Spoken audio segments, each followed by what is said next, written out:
They signed the papers without telling me. Not a phone call, not a heads up, not even a text. My son just walked in one Sunday afternoon with a folder and a look on his face like he was delivering news about someone else's life, not mine. "Mom, we talked to a realtor. The market's good right now. This house is too much for one person." I was standing at the kitchen sink, rinsing a coffee mug. I set it down slowly. The water was still running. "I didn't ask you to talk to a realtor. You've been having trouble with the stairs. The yard alone is. I'm 68, not 90. My daughter-in-law was already nodding from the doorway, arms crossed. That look she wears when she thinks she's being kind, but is actually just being decided. They'd done the math on me, calculated what I could handle, filed me under manageable risk. My son Kevin, I won't soften this, put the folder on my kitchen table like it was already settled. We found a nice senior community in Roswell, 35 units, a garden club, shuttle service to the grocery store. I have a car. Mom. That was it, just Mom. The word that meant stop making this harder than it needs to be. I looked at the folder, then at him. Then at the window where I could see the oak tree my husband Frank planted the year we moved in. 23 years ago. He never made it to the 24th. "I'll think about it," I said. They left thinking I meant yes. I didn't. I went to bed that night with my jaw so tight I woke up with a headache. I lay there in the dark listening to the house, the way it breathed, the way the floorboards in the hallway had a particular creak just past the bathroom door that I'd memorized the same way you memorize a person's laugh. Frank used to hit that creak at 2 in the morning when he got up for water and couldn't sleep. I'd hear it and know he was okay. Just restless, same as me. They wanted to put me in a place with a shuttle to the grocery store. I got up, made coffee, sat at the kitchen table in the dark. The folder was still there. I opened it. Inside were listings, comparables, a projected sale price of $40,000. My name was on the title, solo, had been since Frank passed. Nobody could sell this house without my signature. That much I knew.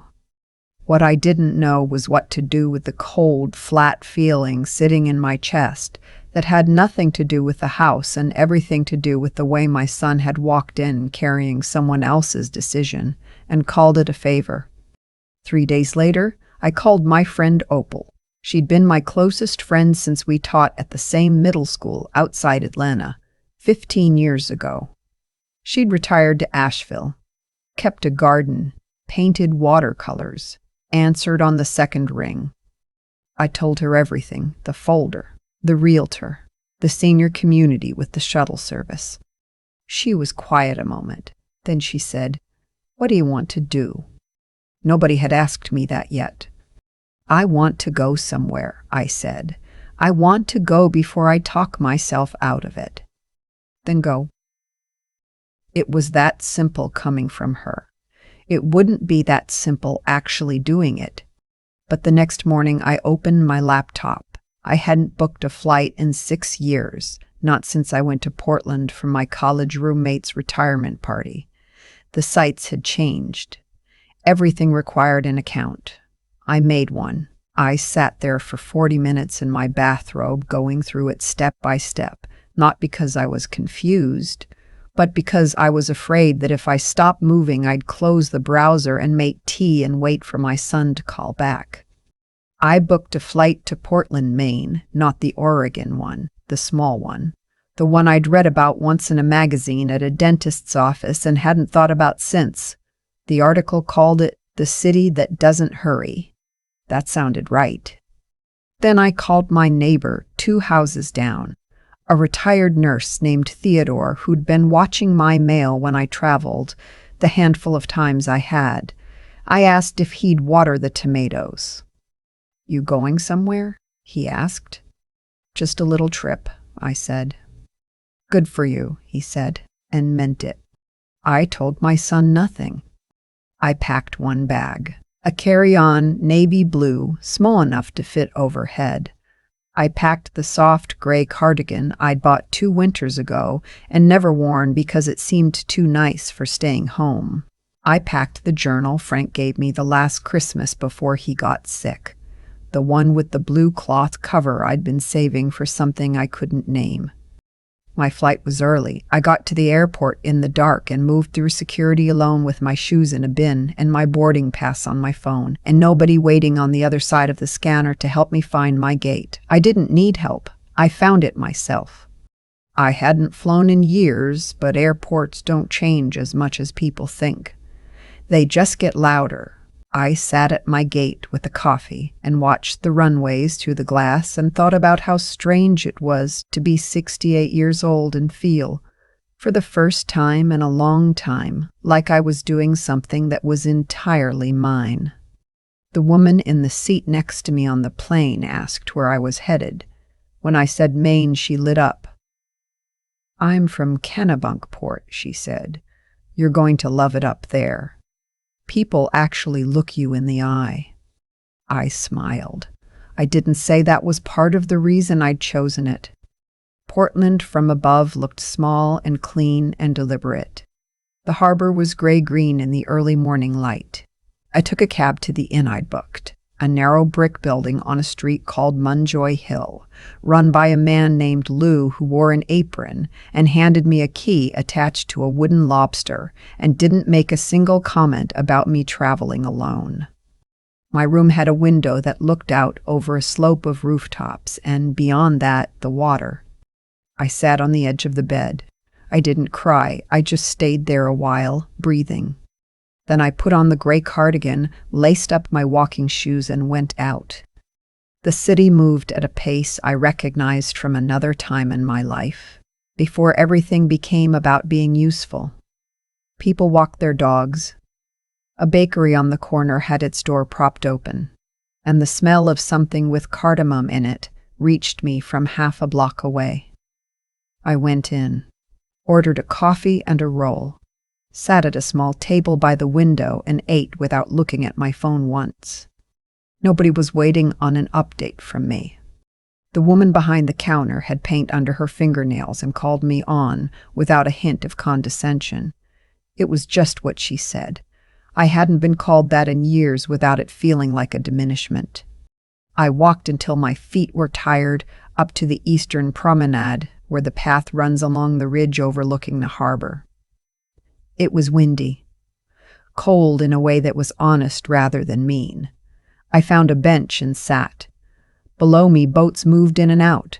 Ferries, a lobster boat, a kayaker in a red jacket. A woman about my age sat at the other end of the bench a few minutes later. She was looking at the same view. After a while, she said, "You're not from here." "Atlanta," I said. "Just visiting." "First time?" "First time anywhere in a while," I said. She nodded like that was a complete sentence. Her name was Fern, retired pediatric nurse from Buffalo. She'd moved to Portland 4 years ago after her husband died, just decided one morning that she'd spent enough time maintaining a life that had been built for two, and didn't fit one. "Didn't your kids lose their minds?" I asked. She laughed. "Oh, they're still losing it. I just stopped attending to that particular crisis." We walked back down the hill together and ended up at a fish place on Commercial Street, where she ordered clam chowder and told me about the time she tried to take a solo trip at 63 and turned around at the airport because her daughter had called crying. I went back home.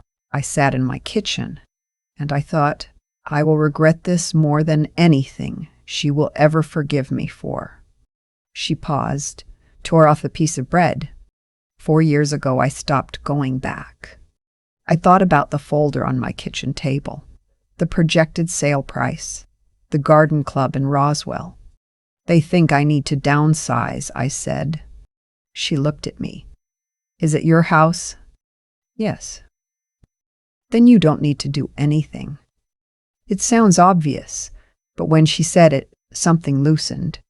That night I sat on the bed with the journal open. Frank's handwriting was on the inside cover where he'd written the date and just 3 words. For your thoughts. I'd been saving it so long, it had started to feel like a relic rather than a notebook. I uncapped the pen. Things I've swallowed. The look on my son's face when he set that folder down like it was a kindness. Every time I said I'm fine at Thanksgiving when I wasn't. The afternoon Frank died, and I called Kevin and he asked if I needed him to come, and I said no, I'm okay, it's okay, because I didn't want to be a burden. And he said okay. He said okay. I closed the journal, looked at the ceiling. My phone had 2 missed calls, both from Kevin. No voicemail. I turned it face down and went to sleep. The next morning I woke up before the light changed and lay there thinking about Frank, not the sick version, the one in the hospital with the tubes and the terrible stillness.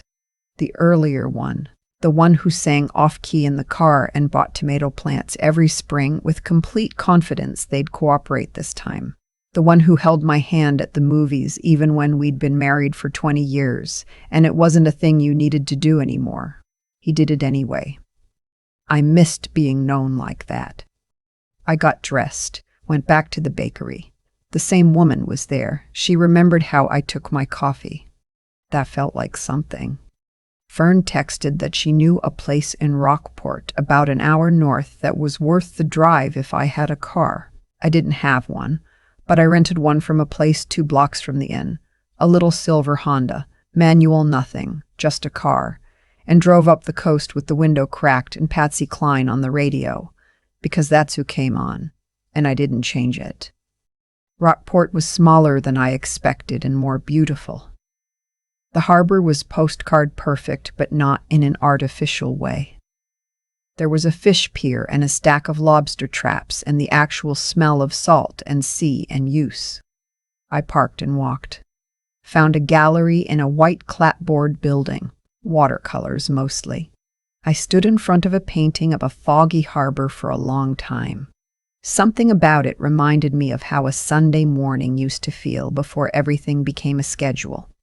I bought it, small enough to wrap in a sweater and carry home. First piece of art I'd bought for myself in 20 years. When I got back to the car, I checked my messages.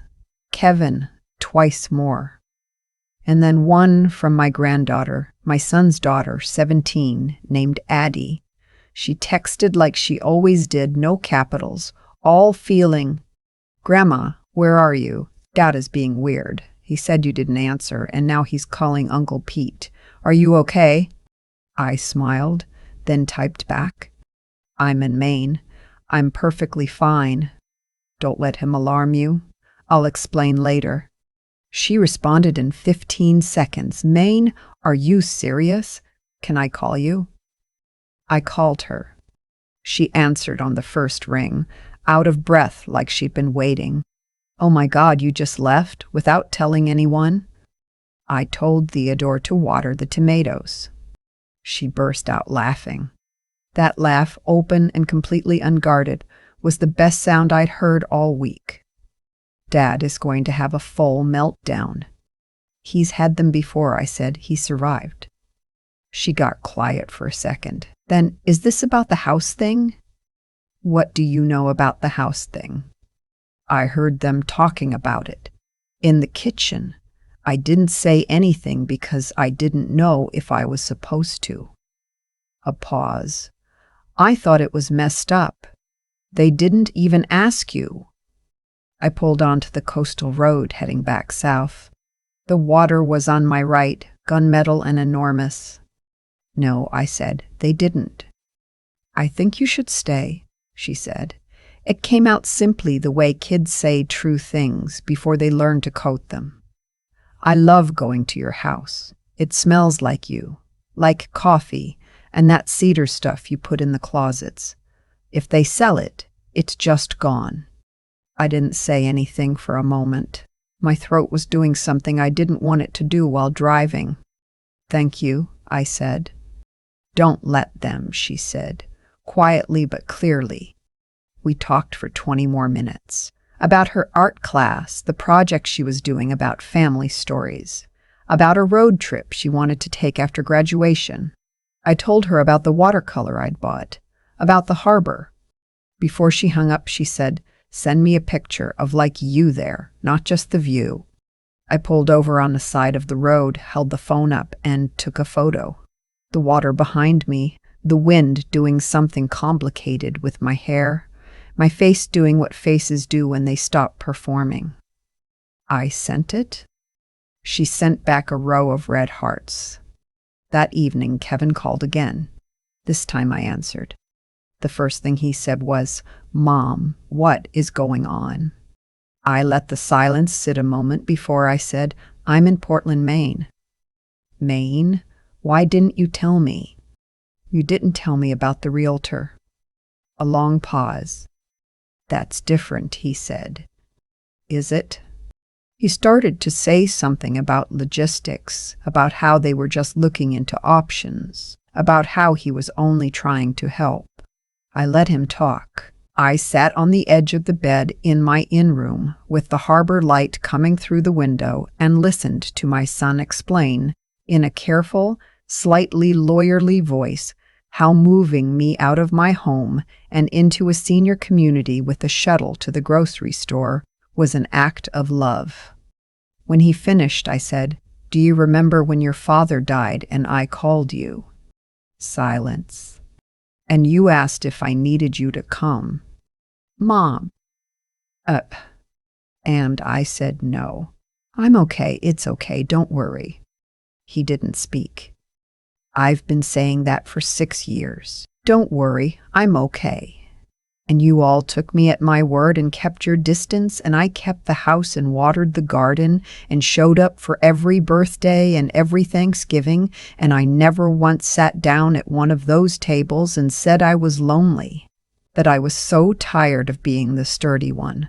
My voice was steady. I was a little surprised by that. "You brought me a folder, Kevin. You brought me somebody else's plan for my life and put it on my table like it was a gift." A very long pause. "I didn't think about it that way," he said finally. His voice was different. Slower. "I know," I said. "That's the problem." I didn't say anything cruel. I wasn't trying to wound him, just reach him. There's a difference, even when it's hard to find. After we hung up, I sat with the phone in my lap a while. The anger I'd been carrying around since that Sunday afternoon had changed shape. It was still there, but it wasn't hot anymore. It was just solid. Mine. I opened the journal again. Things I'd never said out loud. I didn't stop dreaming. I just stopped being ass.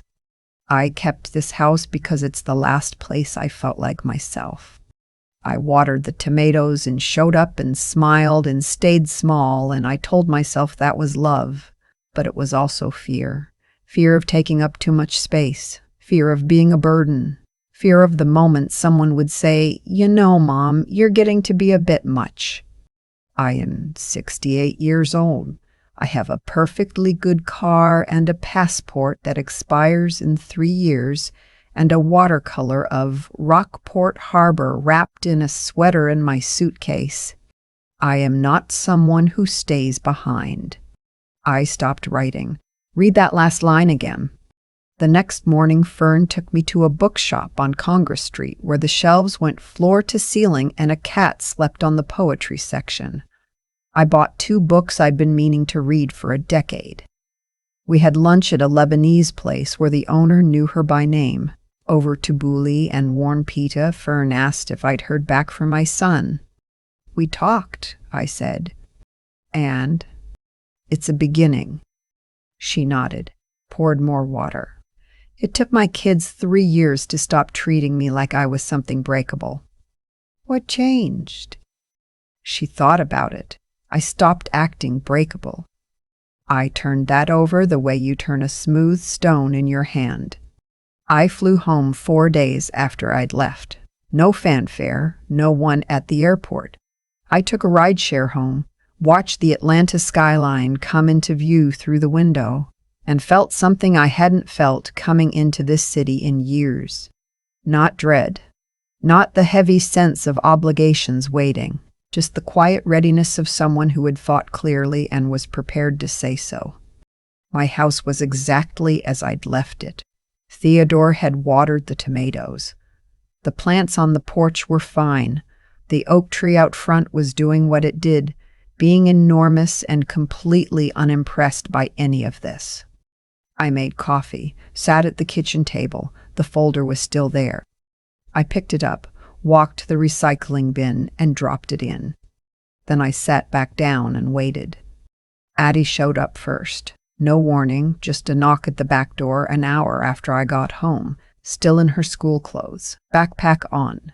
She came in, hugged me for a long time, then pulled back and looked at my face like she was checking something. "You look different," she said. "Good different or bad different?" She thought about it, like you remembered something. I made her a sandwich. We sat at the table and she showed me the project she was working on. A series of drawings about women in her family, going back to her great-grandmother. She'd drawn me from the photo I'd sent, the one on the side of the road with the harbor behind me and the wind in my hair. In her drawing, I was looking directly forward, not at the camera, just out, like someone who knew where she was going and wasn't checking if anyone approved. "Can I keep this?" I asked. She grinned. "I made it for you." Kevin called that evening, not to relitigate anything, just to ask if I'd gotten home okay. There was a different quality to the call, shorter, more careful, like he was learning the edges of something new. "Are you coming for Sunday dinner?" he asked. "Not this week," I said. "Maybe next." A pause that said more than the words on either side of it. "Okay," he said, and then slower. "Mom, I heard what you said about calling me when Dad died." I didn't respond right away. "I didn't handle that well," he said. "Any of that time." "No," I said, "but we were both getting through it the best we could." "I could have done better." "Yes," I said simply, "you could have." We didn't tie a bow on it. There was no moment of full resolution, no music underneath it, no speech, just a man realizing something he should have seen sooner and his mother deciding it was worth building on. That night I sat on the porch with a glass of iced tea and the journal open in my lap and the sound of the neighborhood going about its evening. A lawnmower somewhere, kids 2 streets over, a dog with opinions about something, normal sounds, the sounds of a life still fully in motion. I wrote for a while. Not about the trip or the folder or the fight or even Kevin, just the small things. The smell of the bakery, the red jacket on the kayaker, Fern's voice saying I stopped going back, the way Addie had drawn my face, not performing, not enduring, just present. I wrote, I have a passport that's still good. I have a car that runs. I have a journal with half its pages still empty. I have a granddaughter who drew me looking forward. That's more than enough to start. The oak tree threw a shadow across the porch as the sun went down. I watched it move. Frank planted that tree because he said he wanted something living that would outlast him. He got his wish. It was taller every year, more sure of itself. I thought about what Fern had said, about acting breakable. I put the pen down. I wasn't angry anymore. Not at Kevin. Not at my daughter-in-law. Not even at the version of myself that had spent so many years keeping the peace by keeping quiet. That woman had done what she knew how to do. She'd held everything together with both hands and not complained and shown up. But she was finished now. I turned to a new page and wrote one last thing. The house is mine, but life is mine. I didn't survive 40 years of teaching middle school and burying a husband and raising a son and keeping this yard and this garden and this family held together just to be filed under, managed. I am not a problem to be solved. I am not a burden to be lightened. I am a person. And from here on, I go when I want, stay when I choose, speak when it matters, and let silence do its own work when it doesn't. I'm not starting over. I'm starting forward. I closed the journal, left it on the porch table. Inside, I put Patsy Cline on the kitchen speaker, the same station that had come on in the rental car on the road to Rockport. I poured myself a second glass of tea. I did not check my phone. I just stood in my own kitchen, in my own house, under my own roof, and for the first time in a long time, I felt the full weight of that word. Mine. There's a particular kind of hurt that doesn't announce itself. It doesn't arrive with a fight or a slammed door. It arrives with a folder set quietly on a kitchen table and a son who thinks he's being reasonable. That's what happened to me. And for a few days, I almost let it. I think about that now. How close I came to just nodding. To saying, yes, okay, if you think it's best. That's what I'd been trained to do. Not by any one person, not by cruelty, but by years of making myself easy to manage. Saying I'm fine when I wasn't, answering the phone at midnight and calling it love. Showing up for every birthday and every holiday and watering the tomatoes and holding everything together and never once sitting down and saying, this is costing me something. This silence is costing me something. This silence is costing me. What my son didn't understand, and what I didn't fully understand until I was sitting on a bench above a harbor in Maine with the wind in my face, is that when you make yourself invisible for long enough, people stop looking. Not because they're bad, because you taught them not to. Every time I said, don't worry, I'm okay, I was closing a door. I was telling him, you don't need to look closer. And he believed me. That's the hard part of the story. It wasn't just what he did. It was what I allowed over and over for years. There's something that happens when you finally stop. When you pick up one bag and get on a plane and don't ask anyone's permission. The world doesn't end. Your family doesn't fall apart. And you realize that steadiness you had to leave home to find was inside you the whole time. You just hadn't been still enough to feel it. Addie understood it before Kevin did. She's 17, and she drew my face from a photo I sent her from the side of a coastal road, not posing, not performing, just present. And she saw something in it that I hadn't seen in myself in years. That's what real clarity looks like, not a dramatic revelation. Just a girl with good eyes and an honest heart who said, you look like you remembered something. She was right. I had. What I remembered is that character isn't what you endure quietly. It's what you finally say out loud. It's knowing the difference between keeping the peace and losing yourself in it. It's having the wisdom to recognize when love has curdled into management and the courage to name it without burning everything down. I didn't scream at my son. I didn't punish him. I simply stopped pretending the folder on the table was acceptable, and I said so, clearly, when I was ready. And I came back. That matters. I came back to my house, to my kitchen, to the oak tree Frank planted. I came back to Sunday dinner, eventually on my terms, carrying lemon tart.